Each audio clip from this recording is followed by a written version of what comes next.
So it's been about 8 years since my awakening and healing journey began, and a whole lot has changed. I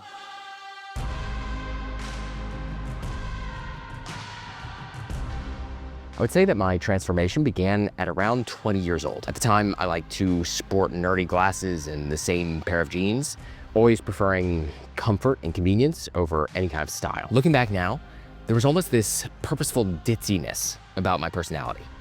I never quite acted like myself. I always wanted to seem like the good guy.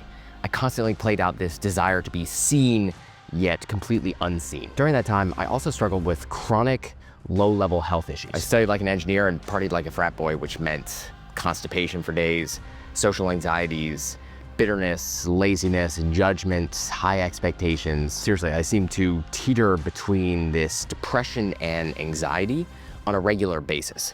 Sometimes I was paralyzed by apathy, and sometimes I was paralyzed by overwhelm. All in all, my addictive, codependent, and self-absorbed personality was poised to fall apart at any moment. And it did.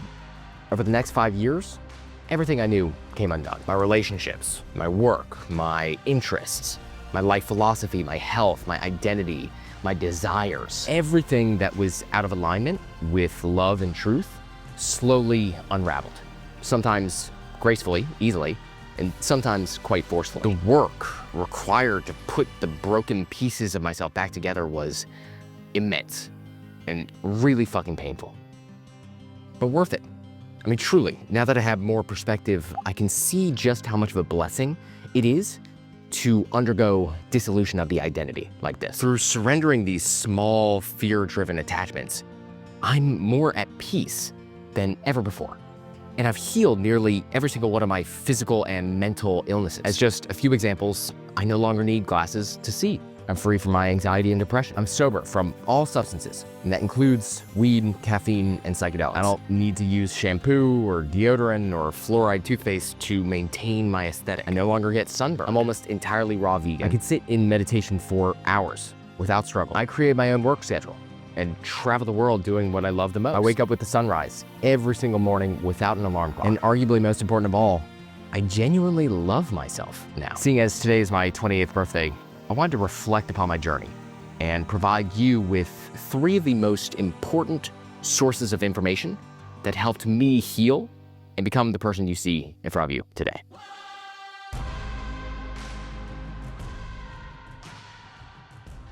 The first practice that really transformed my life is what's called Vipassana, which is a Pali term that roughly means insight or clear seeing. The entire goal of Vipassana, if we can even really call it a goal, is to help the practitioner, that's you, grow in wisdom and compassion and equanimity. In other words, Vipassana helps you overcome, transcend all suffering by first teaching you how it arises, and then second, how it subsides. If you want to try this practice out briefly, I invite you to close your eyes and then see if you can follow along with me. As you're sitting here, I want you to notice where your attention is. Is it in your head? Is it in your body? Is it out there way with the stories you tell yourself? And all we're going to do is lightly redirect your attention from wherever it currently is and place it squarely in your nostrils. Your nostrils.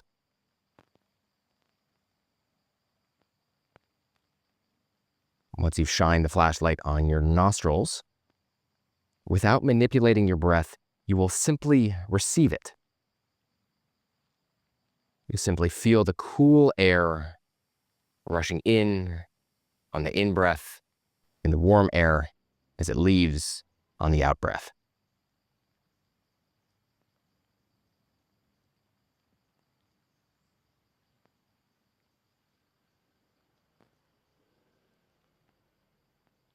Really stay focused. The point here is to give 100% of your attention. No distractions.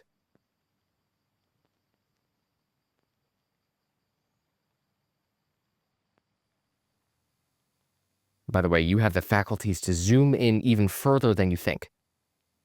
Try to notice just some nostril hairs that are being tickled as you respirate.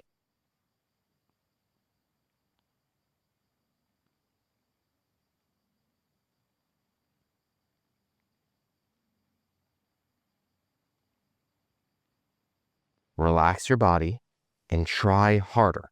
Just the nostrils and the breath and the sensations therein.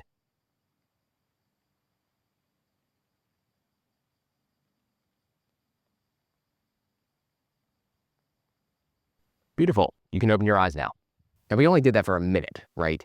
But just imagine doing that hour after hour after hour, day after day after day, and you'll get just a glimpse into the concentration that these Buddhist monks and yogis have cultivated over a lifetime of practicing Vipassana. Actually, technically, this part of Vipassana, the close following of the breath and only the breath, is called Anapana. And it's a precursor for all the healing work that's to follow. See if you can follow the logic here, because the idea is actually really simple. You sharpen your attention by focusing on the raw, unregulated breath for hours and hours. And then over time, your attention span and concentration will become so strong and so steady that you'll be able to apply that to feel subtle sensations occurring in the body. And what do I mean by subtle sensations? As just a basic example, you can feel your right hand in space right now, right? Like the atmospheric temperature of the air on your skin and the layers of muscles and bones underneath. This is quite obvious. You use your hand all day, meaning it is not a subtle sensation as Vipassana yogis typically render it. Instead, can you actually feel right now, honestly, your heart beating in your chest?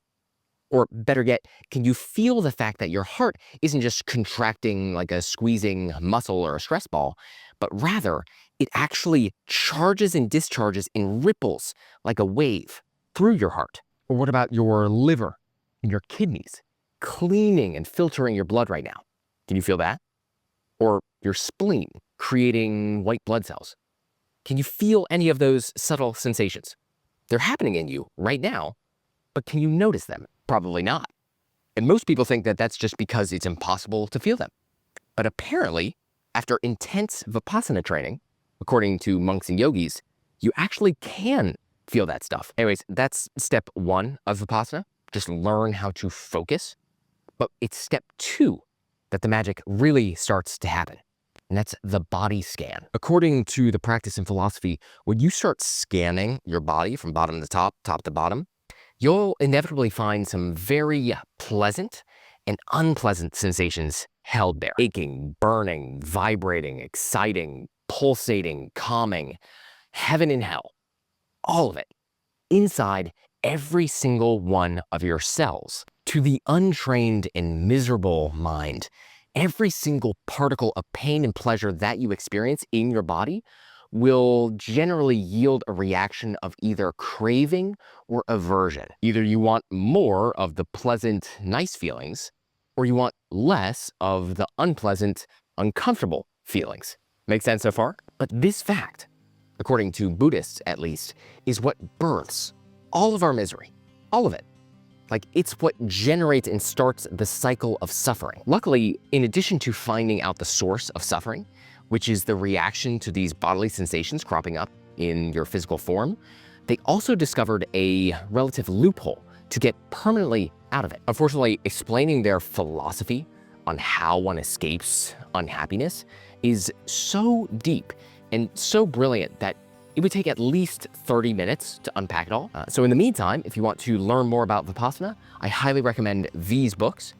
And if you want further resources, I also have a video essay on the topic which dives more fully into it. Or even better, if this actually calls to you, if you're really ready to get out of suffering, then I highly recommend you actually attend a Vipassana retreat with proper Vipassana teachers. I myself am a part of an organization called Dhamma.org, but know that there are many other life-changing retreat centers probably nearby. All you have to do is give it a little Google search, see what pops up.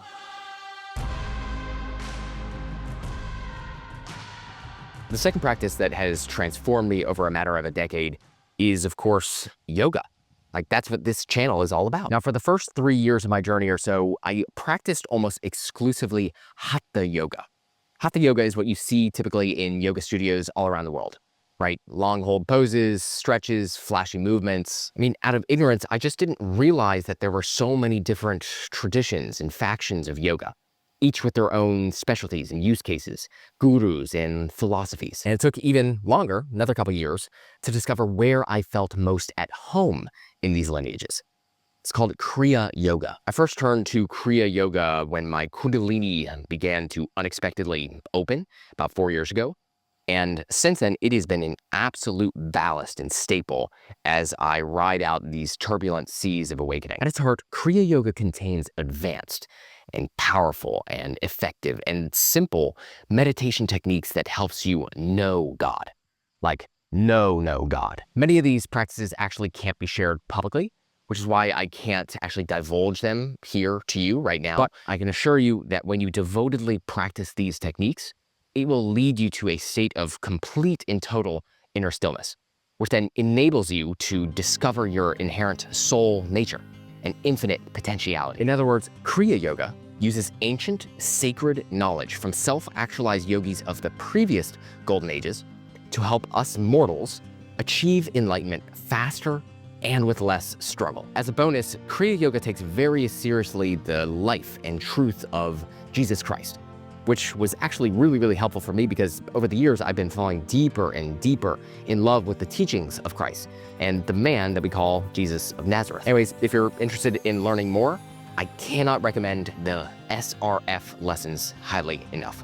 They will surely guide you to the final goal of God realization. I'll link to that below, but if you're not interested, then I recommend just subscribing to the channel and watching some of my previous videos, as many of them have been at least inspired in part by my guru, Yogananda, who also helped create and organize this self-realization fellowship organization that has those lessons that I'm referring to. But again, there's simply no substitute for learning from a genuine ascended master on the topic.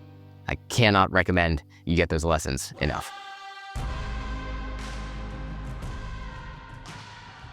This last practice is still a deeply influential component to my awakening. And that's because it relates and pertains to food, an absolutely critical piece of all healing. I'm gonna do my best to speak with care here because I know just how sensitive of a topic food is for people. I think that's because although humans can do away with all the little stuff, right? The drugs, the hobbies, the creature comforts, we actually can't do away with food. That means we have to have a relationship with what we put in or not in our body. We can't abstain or spiritually bypass this subject. Because of this, all of us have opinions on what the best diet is according to where we source our information from. And for better or worse, all of us get quite attached to those opinions, especially when a particular dietary change either helped our health or harmed our health or someone else's health. That said, there is no one that I trust more on what to eat or not to eat than medical medium. Brief story, the man called medical medium, Anthony Williams, started hearing a voice right outside of his ear when he was 4 years old, diagnosing everyone around him. You have colitis. You get migraines on the left side of your temple. You are developing a cyst on your uterus. Nowadays, it's the point where he can't even watch movies or enter a grocery store or just have a normal conversation with someone without this spirit blatantly describing why they're so sick. For instance, if he happens to be going on a solo walk through the woods and he were to look up at a plane flying overhead, that thing would whisper to him, 15 people with streptococcus, 3 with copper in their livers, 75% with Epstein-Barr virus, and on and on and on and on and on. In fact, if you ever watch a video or hear a podcast with him, be warned because he almost sounds manic, like he's trying to talk over someone. Of course, this curse is also a blessing because not only does the spirit communicate with him why we're all getting so sick, viral explosion, toxic heavy metals, radiation, DDT, but it also explains how people can overcome their illnesses and diseases. Medical Medium now has over 8 books in print, each one of them describing in ever greater detail how we can all get better. To really highlight the issue, here are some staggering statistics. Back in the 1950s, 1 in 10,000 children were diagnosed with autism. In 2000, it was 1 in 150. Today, it's 1 in 36 children are diagnosed with autism. Those types of changes are not genetic. Right? Epidemics are caused from toxic exposures in our environment. Similarly, men and women alike are both being asked to get screened for cancer at earlier and earlier ages because there's a sudden uptick in diagnoses. 50 million Americans now report suffering from chronic pain. Asthma rates have doubled in recent years. Depression, anxiety, chronic fatigue, IBS, eczema, premature balding, infertility, endometriosis. All of our symptoms and conditions are getting progressively worse, and modern medicine does not know why. Medical Medium has answers that make sense.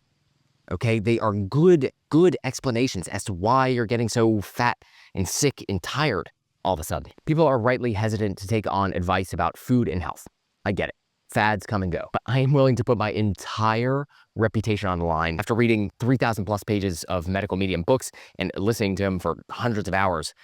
There's no contradiction in what he's saying, right? When you consume the content, suddenly everything will start making sense again. Speaking personally, and then I'll end my rant, I promise, applying this information has helped me heal my brain fog, constipation, poor eyesight, depression, anxiety, erectile dysfunction, bloating, gas, cavities in my teeth, eye floaters, body odor, obsessive thoughts, dry skin, greasy hair, dark under eye circles, caffeine, weed, and junk food addictions, and my calcified pineal gland. Y'all, do yourself a favor and pick up these books, even if you have to get them from the library for free. Do it. You will not regret it. If you're too lazy to do that, fine. I do recommend starting each day with a glass of freshly squeezed lemon water. You can find out why in this particular video. Cool. Thank you for watching all the way through. Your time and attention means a lot to me. Of course, I have so many other techniques, practices, traditions, and people I have to thank for the progress that I've made so far.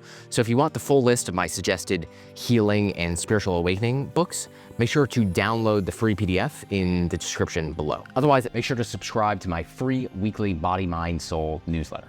It's a popular email that I send out each Sunday with suggestions for how to make the most out of your physical body, advice on navigating life's challenges, quotes from greatest histories, and my upcoming virtual yoga classes and workshop schedule. Or if you want to dive deeper into the practice of yoga, consider taking one of my free yoga tutorials. There, you'll learn how to get really flexible, really quickly, relieve stress, wake up faster, upgrade your nervous system, and much more. You find all those links in the description below. Thank you for liking and subscribing, and I'll see you in the next video. Peace.